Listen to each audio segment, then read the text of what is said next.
আসসালামু আলাইকুম। Royal nursing কলেজের পক্ষ থেকে সবাইকে আন্তরিক শুভেচ্ছা ও অভিনন্দন।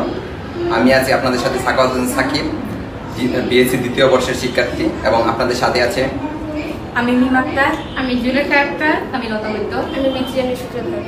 আমরা আজকে যে প্রসিডিউর দেখাবো তা হচ্ছে অর্থোপেডিক নার্সিং এর ব্যান্ডেজিং প্রসিডিউর। এখন আপনাদের সামনে লতা বৈদ্য থাম্ব ব্যান্ডেজের প্রসিডিউরটা করে দেখাবে।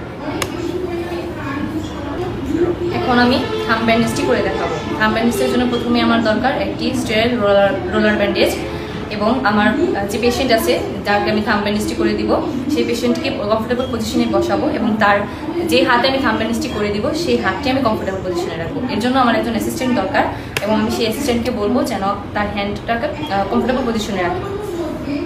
দেন আমি রোলার ব্যান্ডেজটি নিয়ে ইনার টু আউটার রোল করে যাব।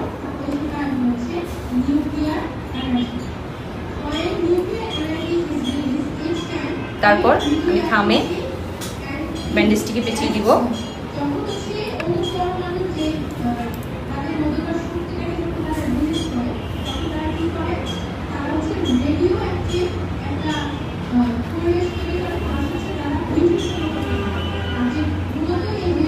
থামে আমার গজটি পেঁচিয়ে নেওয়া হয়ে গেছে। দেন আমি এন্ড অফ দ্য ব্যান্ডেজ এটাকে আবার রোল করব।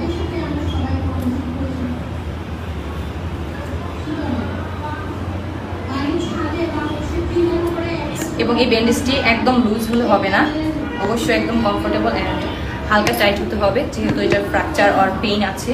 সেক্ষেত্রে আমি যদি টাইট করে না দিই পেশেন্টের যে প্রবলেমটি রয়েছে সেই প্রবলেমটি থেকেই যাবে। এই হচ্ছে আমার থাম্ব ব্যান্ডেজ।